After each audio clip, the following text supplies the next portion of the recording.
familia en West Houston.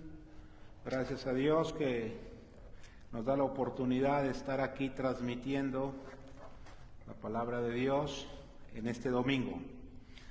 Y entiendo hasta ahora que vamos a continuar de esta manera en las próximas semanas.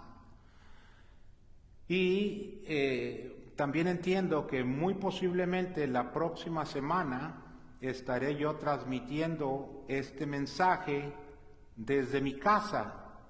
Ya el hermano Freddy Gómez, Mark, el hermano Nick, ya no tendrán que venir. Eso es lo que más o menos entendemos hasta hoy. Ya no vamos a venir aquí porque la situación lo amerita, que va a haber una cuestión de quedarse en casa. Gloria a Dios por ello, ¿verdad? Porque hay muchas cosas que podemos hacer en casa, sobre todo orar, a meditar en la palabra de Dios, y tenemos la bendición de poder estar en contacto con la familia del Señor a través de la tecnología. Entonces vamos a estar transmitiendo el estudio del miércoles y luego la reunión de oración, ¿verdad? A través online, a través de la internet. Esta mañana, después de la predicación, vamos a participar de la comunión. Yo espero en Dios que todas las familias que están en casa ya tienen su comunión lista para después de la predicación. Vamos a orar y cada quien en su casa participará de la comunión. Entonces vamos a abrir nuestras Biblias o nuestros Nuevos Testamentos, mis estimados hermanos, en Apocalipsis, porque también gloria a Dios, le damos la honra y la gloria a Dios porque vemos qué tan hermoso es nuestro Dios, mis hermanos. ¿Quién dice amén? ¿Quién dice amén? Yo sé que muchos en sus casas están diciendo amén, gloria a Dios, sí, porque nuestro Dios es un Dios hermoso. Porque mucho antes de que supiéramos de lo que ahora está ocurriendo, Dios nos indicó, nos guió, el Espíritu Santo puso en nuestro corazón adentrarnos en la profundidad teológica de Romanos, adentrarnos en el mensaje tan hermoso en Apocalipsis, y entonces se viene esta situación. Pero la iglesia, los hijos de Dios, no estamos sin dirección, no estamos sin revelación, no estamos sin iluminación. No. Los hijos de Dios tenemos la revelación de Dios. Y a través de su palabra, Dios nos va preparando precisamente para que cuando lleguen estos momentos difíciles, nosotros no estemos en tinieblas. Nosotros no estamos en incertidumbre de qué va a ocurrir, qué va a pasar. Nosotros ya sabemos el final de la película, gloria a Dios. O sea que inicia la película de eventos y Dios no nos deja en suspenso. Dios no nos dice, bueno, el día de mañana o el siguiente semana, el siguiente mes, el capítulo 2 de la película continuará. Dios no nos deja en continuará. No, Dios nos da la revelación. Y sabemos cuál va a ser el final de la película. Sabemos nosotros que Romanos 8:28 es real, que todas las cosas resultan para bien para aquellos que aman a Dios. Sabemos el final de todo, sabemos que esta situación ya está trayendo bendición a los hijos de Dios. ¿Quién dice amén? Ya está trayendo bendición. Número uno, porque esta situación esta situación nos ayuda a entender que necesitamos depender de Dios. Esta situación nos ayuda a entender que quien está en el trono es Dios, que Él es el que tiene el control de todas las cosas. Esta situación nos trae bendición porque nos hace entender que no somos tan fuertes como a veces pensamos, ni somos tampoco tan autosuficientes como a veces nos creemos, y no somos tan invencibles como a veces pudiera pasar por la mente, porque algo microscópico, insignificante, puede arrodillar a todos los seres humanos en un abrir y cerrar de ojos. Algo tan insignificante e invisible puede colapsar las economías, puede doblegar los egos, puede doblegar el me, myself and I philosophy, puede doblegar esa filosofía de primero yo, luego yo y al último yo. Y entonces toda esta situación trae bendición, porque eso nos hace regresar a la palabra, regresar al Salmo 23 y decir: Jehová es mi pastor y nada me faltará. Junto a aguas de reposo me pastoreará, confortará mi alma, me guiará por sendas de justicia por amor a su nombre, y aunque ande en valle de sombras y de muerte, no temeré mal alguno, porque tú, oh Señor, estarás conmigo. Tu vara y tu cayado me infundirán aliento. Aderezas mesa delante de mí en presencia de mis angustiadores. Unges mi cabeza con aceite, mi copa está rebosando. Ciertamente el bien y la misericordia de Jehová, ciertamente el bien y su misericordia me seguirán todos los días de mi vida, y en la casa de Jehová, moraré por largos días. Señor, gracias Señor por esta situación. Porque si es a través de esta situación que abrimos nuestros ojos para acercarnos más a ti, bendita epidemia, mi Dios. Porque si no nos basta la misericordia y el amor de tu mano derecha, Señor, si no nos basta la gracia de tu mano derecha, desclava la izquierda, Señor. Desclava la izquierda y conviértele en enfermedad, conviértele en epidemia, conviértele en cáncer, conviértele en problemas económicos, conviértele en lo que quieras, mi Dios, pero que seamos tus hijos de tu mano derecha o de tu mano izquierda. Gloria a Dios. Eterno Dios, en el nombre de Jesús, mi Dios. En ese nombre bendito que es sobre todo nombre, Señor, te pedimos que vengas a estar con nosotros, Padre. Que vengas a guiarnos, que vengas a dirigir mis palabras, mis pensamientos, de tal manera que podamos, Señor, ir a nuestras casas, podamos estar en nuestras casas, Señor, estar en nuestras casas con mucha alegría, poder estar en nuestras casas con mucho gozo, mi Dios, confiando en esta situación en la cual estamos viviendo. En el nombre de Jesús, Señor. Amén y amén. Muy bien, familia, nos adentramos en Apocalipsis. Amén. Y como siempre que empezamos en el estudio de un libro, acuérdense, tema y propósito. El tema de Apocalipsis no es miedo, porque como se han escrito libros, miles,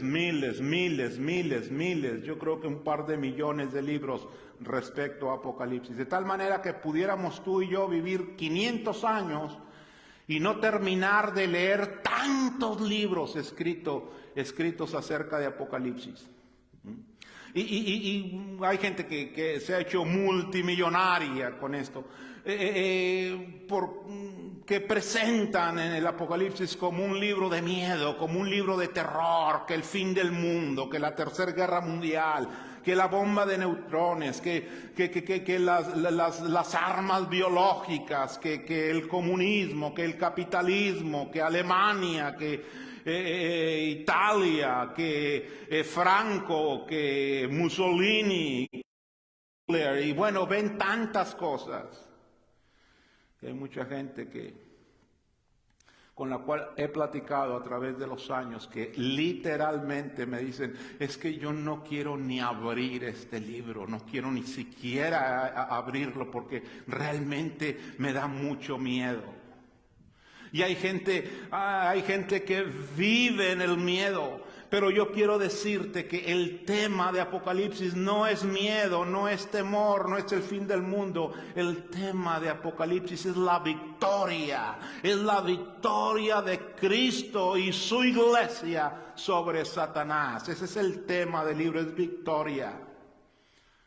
Y el propósito del libro es dar ánimo y confianza a la iglesia en medio de la persecución. Ese es el propósito. Muy bien, el domingo pasado vimos el capítulo número 1 de Apocalipsis. Y básicamente en el capítulo número 1 de Apocalipsis lo que nosotros vemos ahí es esa visión que Dios le da a Juan en la isla de Patmos, para darle la certeza, para darle la confianza de que en medio de cualquier problema, de cualquier sufrimiento, de cualquier persecución, Cristo está al cuidado de su iglesia. Y entonces vemos nosotros cómo los conceptos en Apocalipsis son aplicables a todas las épocas de la historia.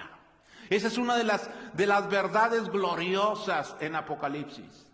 Sabemos que hay 3 diferentes métodos principales de interpretación de Apocalipsis.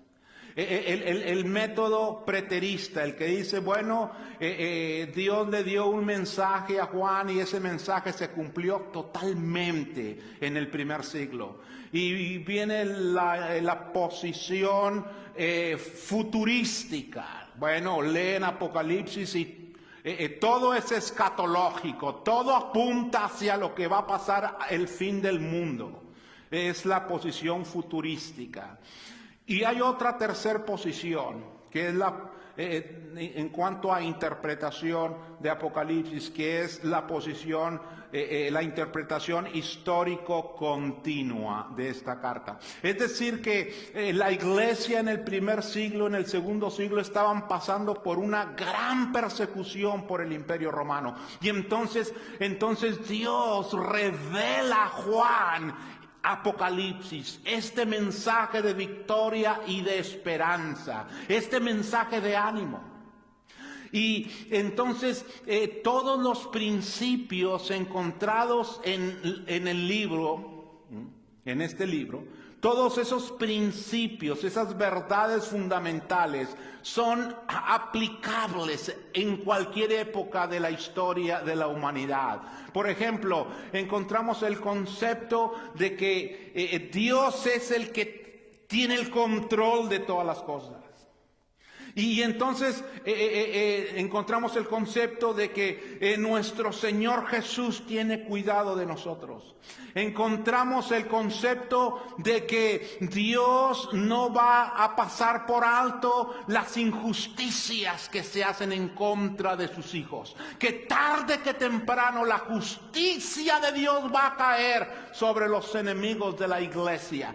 Entonces, esos principios se cumplió en el primer siglo, pero se sigue cumpliendo a través de la historia. ¿Quién dice gloria a Dios, iglesia?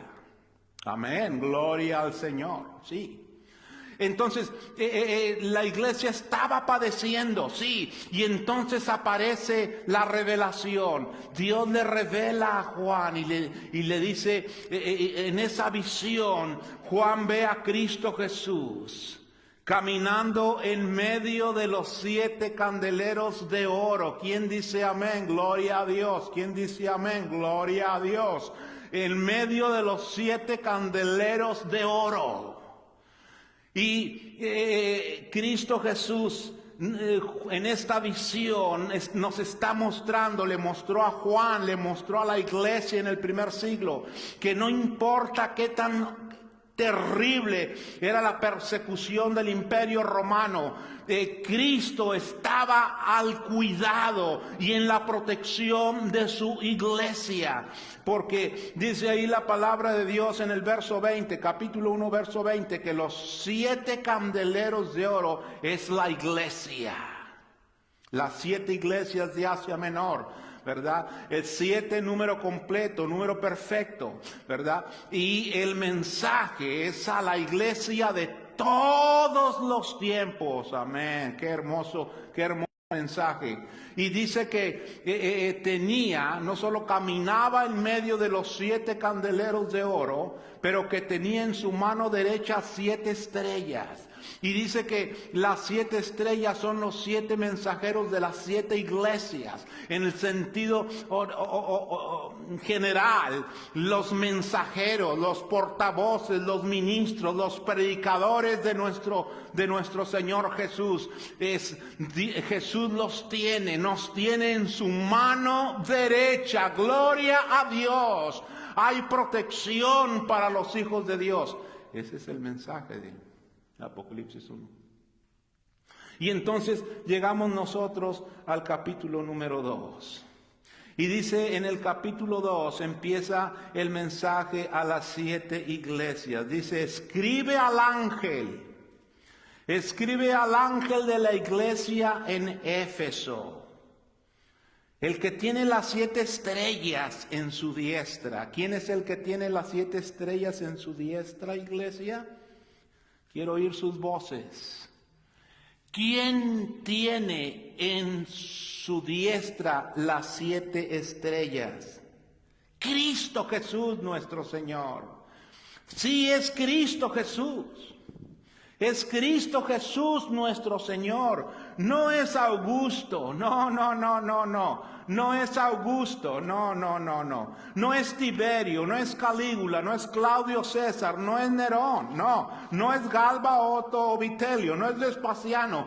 No es Tito. No es Domiciano. Quien tiene en las estrellas en su diestra y el que anda en medio de los 7 candeleros de oro no es ningún emperador romano, no es ningún político, no es ningún abogado, no es ningún científico, no es ningún médico, no es los medios de comunicación, no. Quien realmente cuida a los hijos de Dios es Cristo Jesús nuestro Señor. ¿Quién dice amén en esta mañana?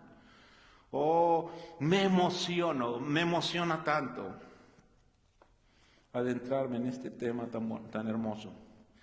Muy bien, algo que quiero mencionar, iglesia, que en el capítulo 2 y 3, en el mensaje a las 7 iglesias, yo encuentro un patrón. Y yo los invito a que durante la semana estemos estudiando, estemos leyendo estos capítulos porque nos van a traer mucha fortaleza. Capítulo 2 y 3. Nos va a traer mucha fortaleza, capítulo 4. Nos va a traer mucha seguridad, capítulo número 5. Así que mantengámonos durante la semana estudiando. Encuentro un patrón en el capítulo número 2 y 3. Y el patrón que yo encuentro ahí es, ustedes saben que los psicólogos hablan de una técnica de comunicación, una técnica para cambiar una técnica para cambiar la actitud de otras personas. Sí, porque cuando hay algún problema, cuando hay alguna situación, vean ustedes qué importante es esto, cuando hay algún problema, cuando hay alguna situación difícil, y tú quieres que esa persona cambie su manera de pensar, cambie su actitud respecto a algo, bueno, en esa relación de pronto tú ya estás así como un poquito desesperado, un poquito molesto, o sea que tal vez tengas problemas con tus hijos, con tu esposa, con tu esposo, con tu suegra. ¿Quién dijo suegra? ¿Quién dijo suegra? ¿Quién dijo suegra? No, con la suegra la llevamos perfectamente bien, no hay ningún problema. Pero tal vez tengas problemas con alguien, compañeros de trabajo, compañeros de escuela, en la relación con algún maestro en la universidad, en alguna situación difícil con tu jefe en el trabajo, no sé. Pero de pronto necesitas tú abordar esa situación, ese problema, eso que te das cuenta que tienes que arreglar. Puedes hacerlo de diferentes formas. Una de ellas es ignorando totalmente el problema y no hablando absolutamente nada, pues no se va a arreglar, ¿verdad? Jamás se va a arreglar la situación.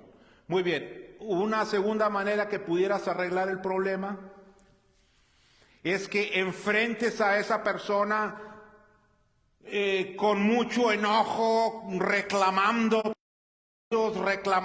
tu punto de vista, reclamando lo que tú crees, lo que tú piensas, imponiendo tu opinión sobre algo, explicándole así un poquito enojado y con mal carácter por qué tiene que creer y pensar como tú pudieras hacerlo. Pero ninguna de esas formas te ayudaría a abrir la mente de aquella persona y hacer que en amor y en entendimiento y en empatía llegaran a arreglar el problema, el malentendido, la situación, y que aquella persona cambiara positivamente su actitud. Entonces los psicólogos hablan de la técnica del sándwich para arreglar una situación difícil. Y ellos dicen que cuando tú vayas a arreglar una situación difícil con alguien, vamos a poner el ejemplo que tú quieres decirle algo a tu esposo, ¿verdad? Yo sé que aquí hay mujercitas, hay esposas en la audiencia, por ahí en la cocina, en la recámara, escuchando, y ya voltearon a ver allá al esposo, sonriendo, así como, oye, a ver qué va a decir. Y entonces tú quieres hablar con tu esposo por una situación, algo que está ocurriendo que no te gusta. Vamos a decir que él llega a la casa y deja las botas de trabajo en la sala, se quita la camisa o la chaqueta que trae, la deja en la sala, deja todo ahí regado. Y tú quieres que no lo vuelva a hacer, tú quieres que no deje eso en la sala de tu casa. Dicen los psicólogos, usa la técnica del sándwich. El mismo problema aplica al principio en todas las situaciones.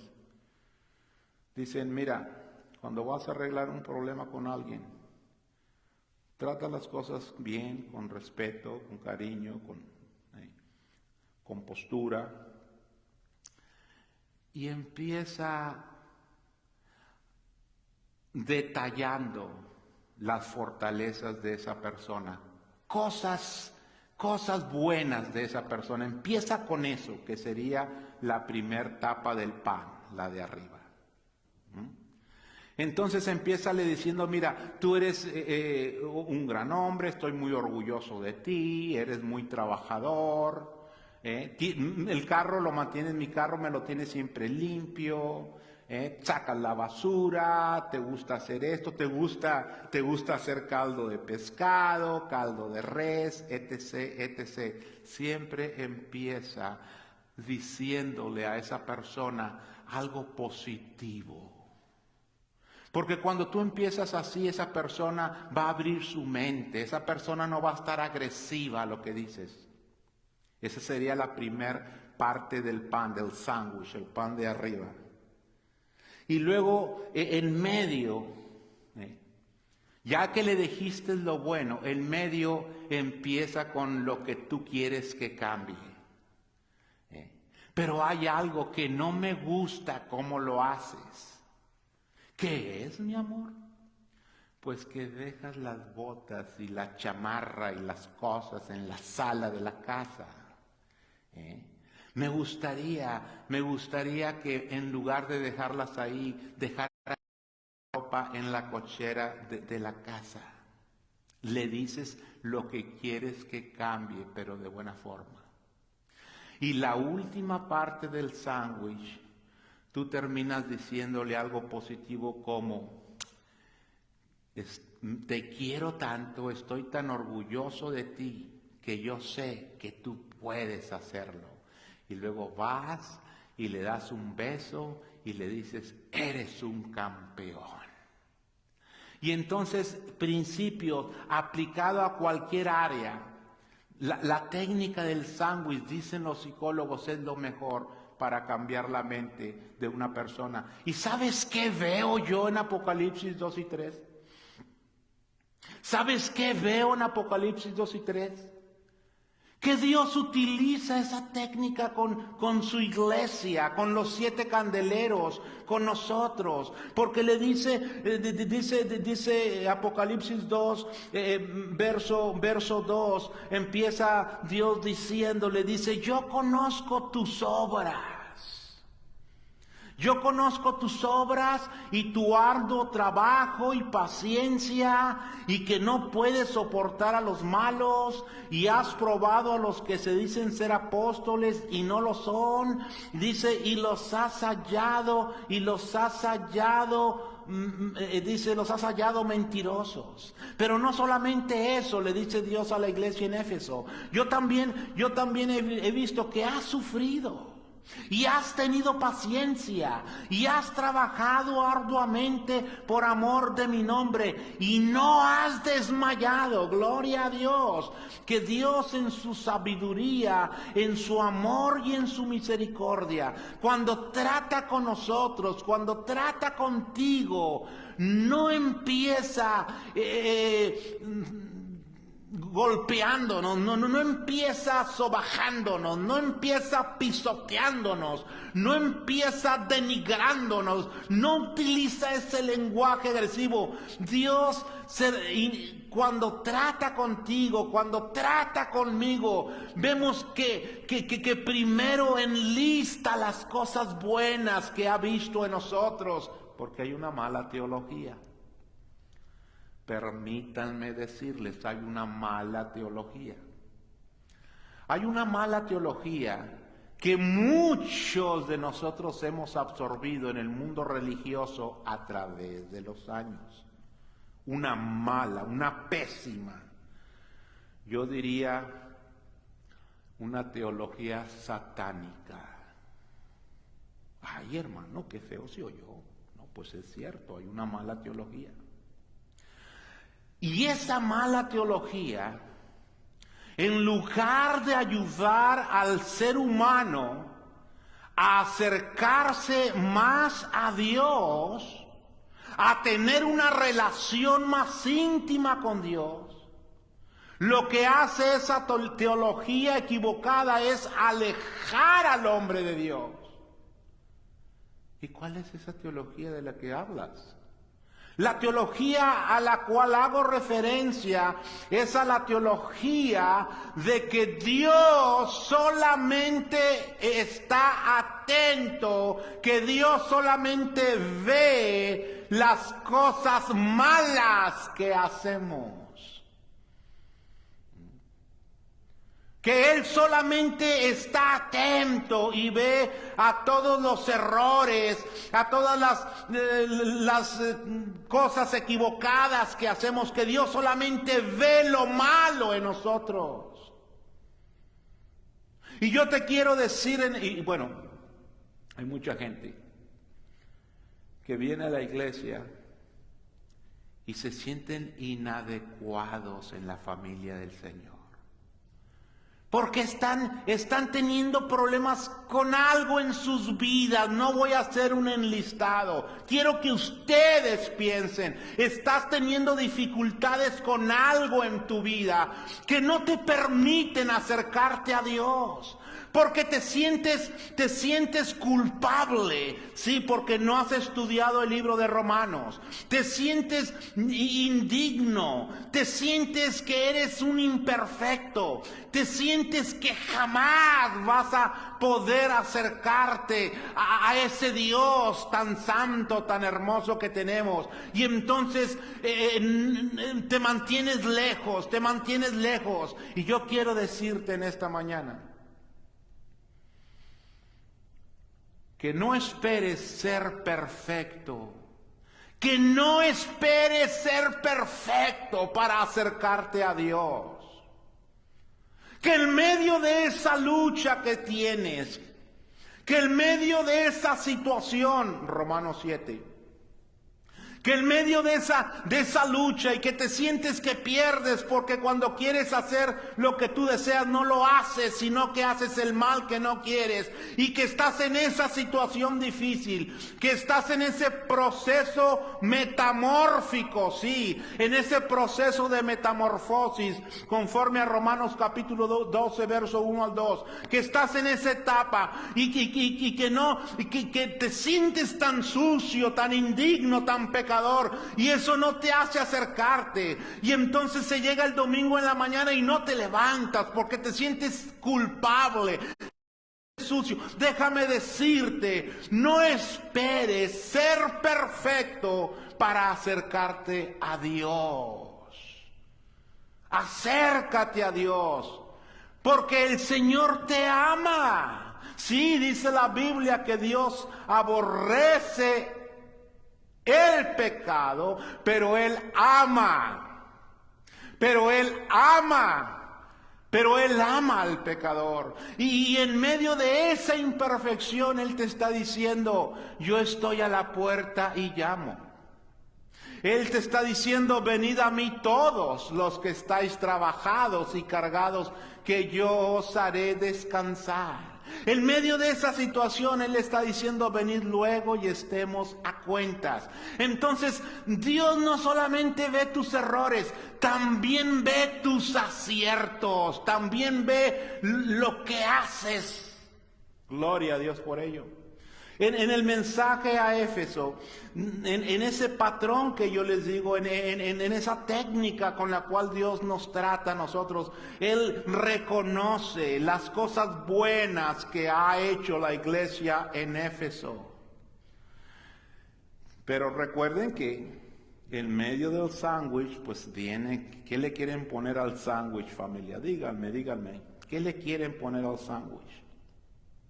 Le quieren poner queso, le ponemos queso blanco, queso amarillo, le ponemos unas buenas tajadas de jamón, no sé qué, lechuga, tomate, cebollita, su respectivo chile jalapeño, lo que tú quieras. Pero en medio del sándwich, va las sugerencias, va lo que tú quieres que aquella persona cambie, sí. Y es lo que Dios hace. En el verso número 4, después de que le dijo todas las cosas buenas, en el verso 4 dice, pero tengo contra ti que has dejado tu primer amor. Pero no solamente le hace ver a la iglesia en Éfeso ese algo que tiene que cambiar. Has dejado tu primer amor. La iglesia en Éfeso, conocemos la historia en Hechos capítulo 19. Si alguien quiere leer Hechos 19 en casa después, puede hacerlo. Pero en Hechos capítulo 19 encontramos la historia de la iglesia en Éfeso. Esta iglesia en Éfeso había iniciado con una gran alegría, con un gran gozo. Había iniciado en su primer amor, como lo menciona el verso 3. Y yo quiero preguntarles, ¿recuerdas tú cuando viniste a Cristo que vivías en tu primer amor? Que no había absolutamente nada que se dijera ahí, oigan, ¿quién quiere participar en el ministerio de alabanza? Y que levantabas la mano. ¿Y quién quiere participar en el ministerio de evangelismo? Y tú estabas ahí. Y en el ministerio de tecnología, y en el ministerio de estudios bíblicos, y en este ministerio, y en aquel ministerio, y que en el ministerio de las áreas. Y siempre levantabas la mano. ¿Recuerdas? ¿Recuerdas cuando vivías en ese primer amor que eras el primero en llegar a la reunión? ¿Recuerdas cuando vivías en tu primer amor que siempre te sentabas en las primeras bancas de la iglesia, del edificio, del auditorio? ¿Recuerdas? Cuando leías la palabra, cuando orabas, cuando ayunabas, cuando ofrendabas con gozo. ¿Recuerdas todo eso? Pero que al pasar el tiempo, ese amor, ese fuego, esa alegría, ese ánimo, ese entusiasmo fue decreciendo. ¿Te acuerdas de eso? Algo parecido le había pasado a la iglesia en Éfeso. Había dejado su primer amor. Y bueno, la invitación de Dios es regresa a tu primer amor. Pero ¿por qué había dejado, por qué había olvidado su primer amor la iglesia en Éfeso? ¿Habrá alguien que me está escuchando en esta ocasión, en esta mañana, que ha perdido su primer amor?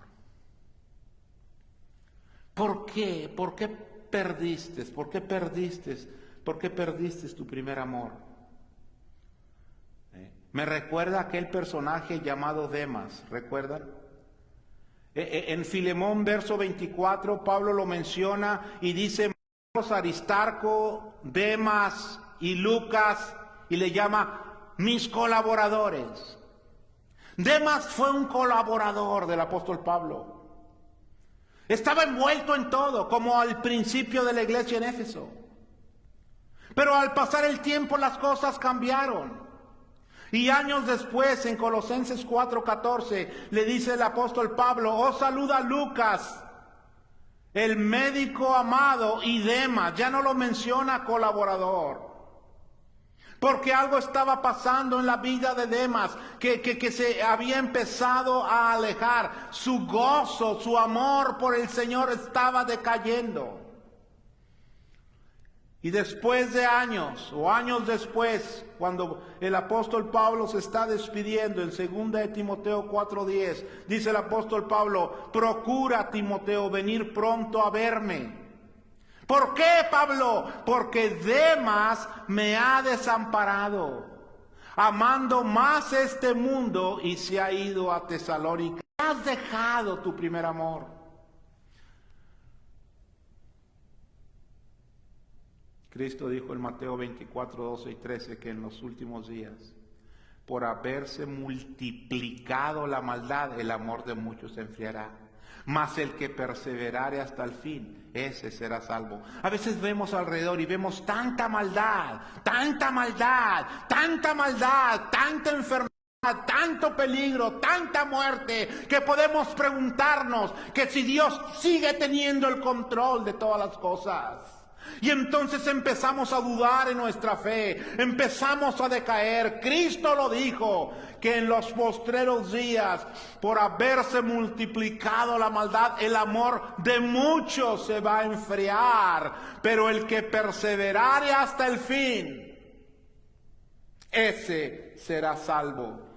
Bueno, Dios no solamente invita y no solamente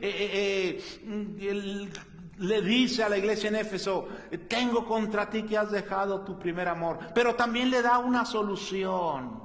Recuerda por tanto de dónde has caído, arrepiéntete y haz las primeras obras, pues si no, vendré pronto a ti y quitaré tu candelero de su lugar si no te hubieses arrepentido. Pero tienes esto, que aborreces las obras de los nicolaitas, los cuales yo también aborrezco. Y verso 7, el que tiene oído, El que tiene oído oiga lo que el Espíritu dice a las iglesias. Al que venciere, le daré a comer del árbol de la vida, el cual está en medio del paraíso de Dios. Qué hermosas palabras de nuestro Señor.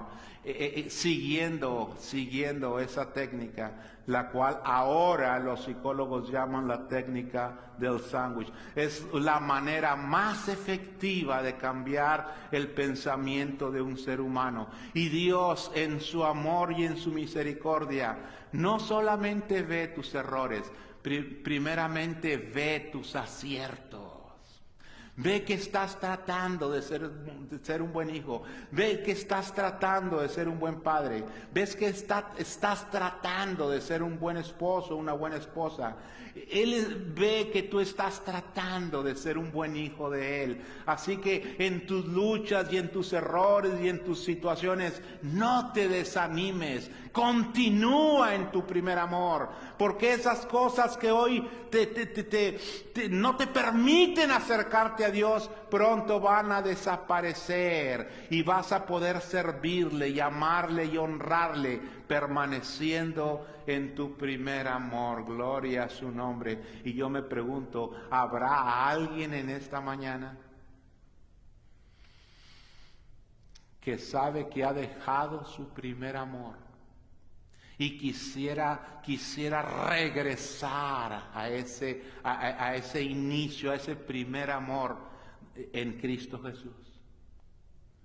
Si hay alguien en esta mañana, te vamos a ayudar.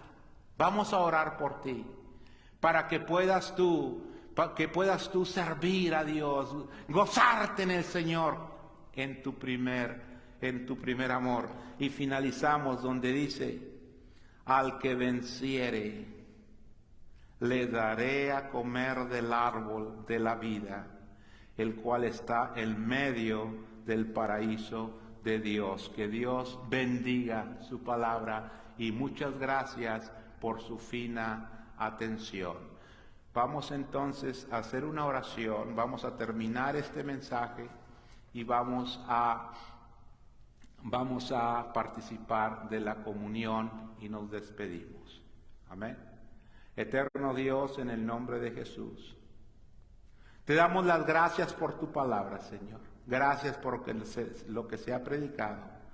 Que esta palabra sea de ánimo, sea de fortaleza, para que en estos momentos difíciles regresemos a ti, Señor.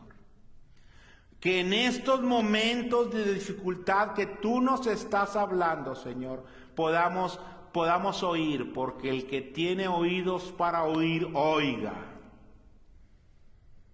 Y que regresemos, Señor, a tu redil, en el nombre de Jesús. Amén.